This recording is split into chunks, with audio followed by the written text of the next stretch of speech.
Coucou à tous. Alors je reviens aujourd'hui avec un tuto bracelet en paracorde. Donc c'était du matériel que j'avais pu choisir sur la boutique de Créavea. Et voilà, donc je vous ai préparé 3 tutos pour 3 bracelets. C'est parti. Au niveau du matériel, j'utilise des cordons en paracorde. Donc ceux-là je les ai choisis sur la boutique de Créavea.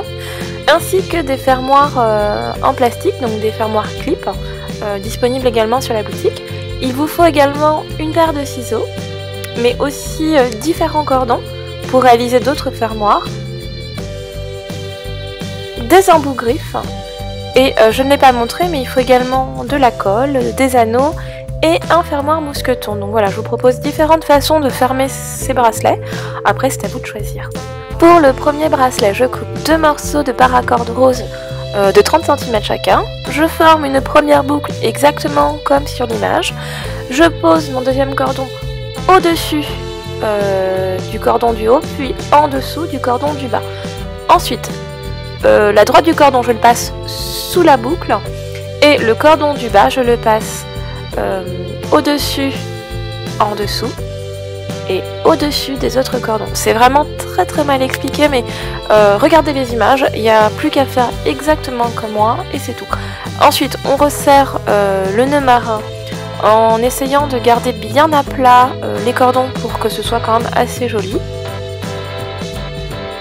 Et avant de mettre les fermoirs sur le bracelet, je vais prendre ma règle pour mesurer la taille que je veux. Donc moi j'ai choisi 16 cm parce que c'est la taille de mon poignet.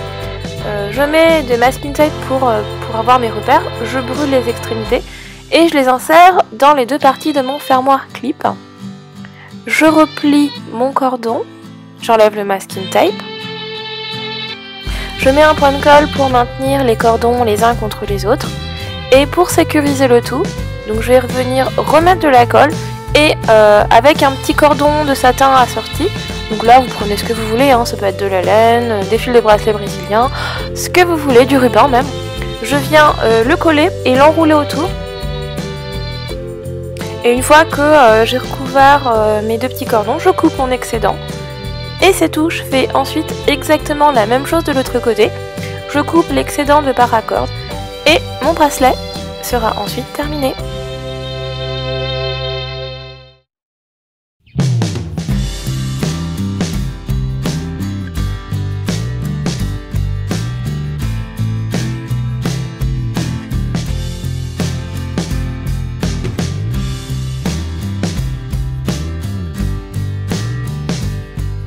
Pour le deuxième bracelet, ça va être exactement la même chose que le premier, sauf que je vais doubler mes cordons. Donc je coupe 4 morceaux de 30 cm chacun.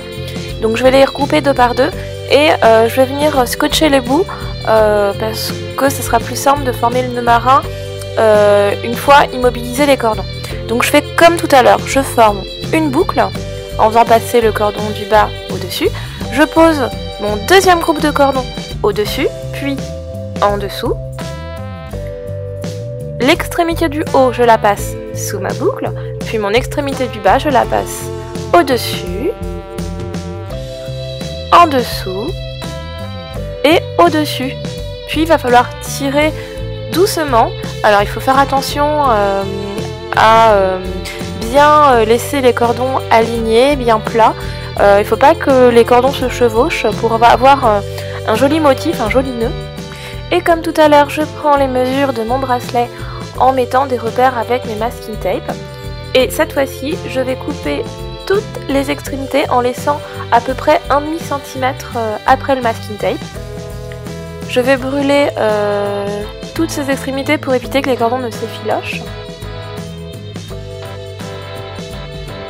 Et une fois que c'est fait, je vais venir mettre mon embout à serrer. Et je vais le serrer tout simplement avec une pince à bijoux.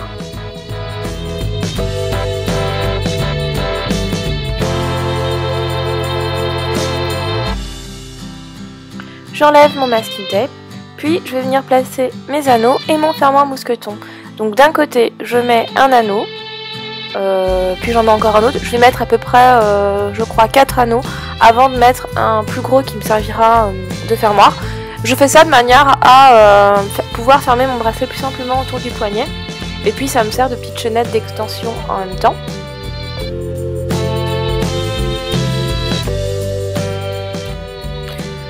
Voilà ce que ça me donne du côté de l'anneau. Et de l'autre côté, bah pareil, je mets 2 anneaux, puis directement le fermoir mousqueton. Et c'est terminé pour ce bracelet. Donc pour celui-ci, j'ai décidé de ne pas utiliser les fermoirs clips en plastique, hein, pour vous montrer qu'au final, on peut réaliser... voilà, on peut fermer son bracelet de différentes façons. Pour le bracelet fishtail, je vais utiliser à peu près 2,50 m de paracord que je plie en deux. Je passe les 2 extrémités dans un côté d'un morceau de fermoir clip, puis je passe ces 2 extrémités dans ma boucle que je resserre.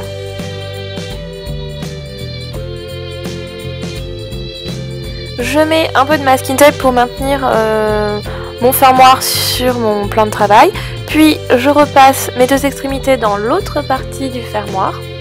Je tire jusqu'à obtenir la longueur qui me convient, donc la longueur de mon poignet. Je prends mon cordon à gauche, je le passe au-dessus et en dessous des 2 cordons fixes, puis avec le cordon de droite, je le passe pareil au-dessus puis en dessous des 2 cordons. Et voilà, je fais ça jusqu'au bout, hein. Je passe mon cordon de gauche au-dessus puis en dessous vers la droite et mon cordon de droite au-dessus puis en dessous des cordons fixes vers la gauche et ainsi de suite, hein. Il suffit de regarder les images et c'est vraiment super simple.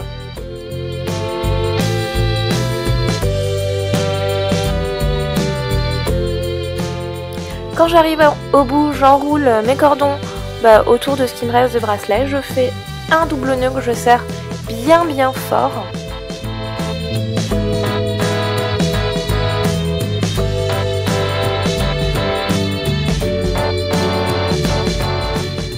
Je coupe ensuite les extrémités et je viens les brûler avec un briquet pour vraiment sceller mon nœud et éviter qu'il ne se défasse.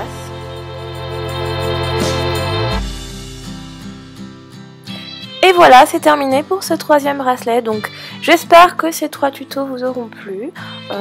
J'espère aussi que j'ai été claire dans mes explications parce que c'est pas toujours très simple d'expliquer quand on a plusieurs cordons comme ça. En tout cas, moi j'ai adoré réaliser ces bracelets. Vous pouvez les faire de toutes les couleurs, mixer les cordons, et voilà. Je vous fais d'énormes bisous et je vous dis à très bientôt dans une nouvelle vidéo. Bye bye!